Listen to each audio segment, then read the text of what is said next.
In the grim darkness of the far future, there is only war. Hello everyone, and welcome to today's video, where I will be painting my Horus Heresy Blood Angels for you, specifically the Tactical Squad. I will be doing separate videos in regards to the Cataphracti, the tank, the Dreadnought, and so on. Now I must say, it's been an interesting experience coming back to the Horus Heresy Age of Darkness box set a whole year after the Horus Heresy 2.0 launched. Now, to give you guys an idea, when I first bought this box, less than a week after the Horus Heresy officially launched, I had the intention of painting and putting together the whole box within a matter of 2 months. That was my plan. I would have a video of the tactical squads, I'd have a video of the HQs in the box, I'd have a video on my Primarch of choice, and so on. Everything from the box to a Primarch of choice would be done within 2 months. That was my goal, that was my plan, and as always, life tends to slap such things out of existence.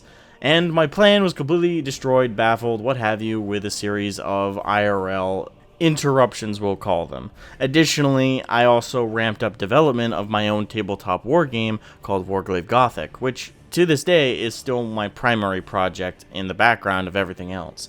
I'm constantly delving hours into that, from designing the miniatures, writing the lore, developing the books, and now developing a comic on top of it.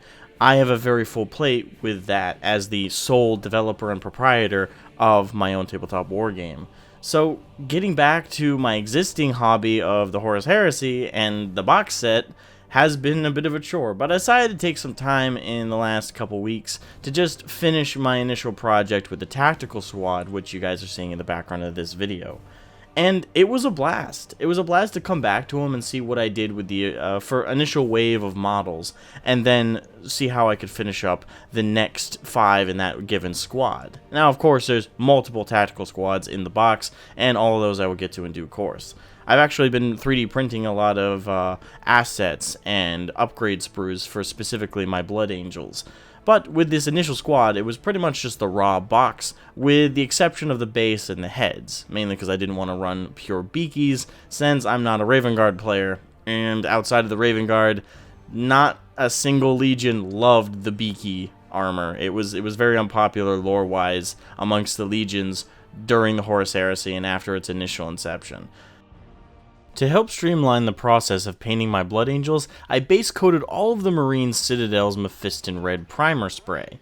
From there, I began base coating the gun, additional equipment, and backpack of the Marine with Citadel's Corvus Black.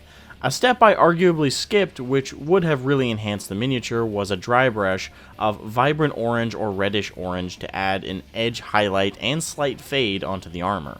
I did end up doing this with later Marines when I thought about it later, but in this Marine's case I went with the more basic pipeline, given the normal Marines are just rank and file, while the in-depth detailing should be saved for more significant units, such as the HQ or Primarchs. Next, I applied Citadel's Leadbelcher paint to all outwardly metallic bits, such as the exhaust on the backpack or the bayonet on the bolter. Though I think Citadel paints are extremely overpriced, as is all things GW, I must say they have the best metallics out there out of all the other popular paint brands for mini painting. After the Leadbelcher was applied, I moved to paint the helmet lenses using Vallejo's Goblin Green as a base tone. Then I mixed 2 parts of that with 1 part of Citadel's Flash Skids Yellow for the lighter tone on the lens, ending with a little dimple of Vallejo's white paint to simulate lens glare. With the lenses contrasting nicely with the rest of the armor, I then moved on to applying the other metallic base coat of Citadel's Retributor armor, which will look like a bright copper after the later stage of being hit with Reikland Flesh Shade.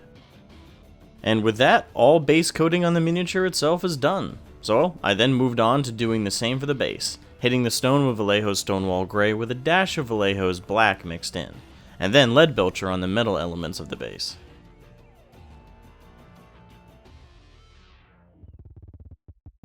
Now that all base coating is complete, it's time for the wash stage. For the Marine, I did recess shading with Citadel's Agrax Earthshade. This adds a pungent vibrancy to the core base coats and emphasizes the details and features of the Mini. The base got an overall coverage with Citadel's Nuln Oil for a solid level of weathering and helps the base contrast darker with the miniature mounted upon it. Once the washes were dry, I was then ready to apply edge highlights to the armor. And with that, my standard Blood Angel Tactical Marine is ready for the table. I experimented with other ones and added freehand painted symbols on them. If you're interested in learning about that, or learning about freehand stuff, let me know in the comments and I might do a tips and tricks video on them. Also, let me know if you guys are interested in more mini painting videos in the future. I still have the rest of the Age of Darkness box set to whittle my way through, with its HQs, Cataphracti, Dreadnought, and Tank all to assemble, customize, and paint.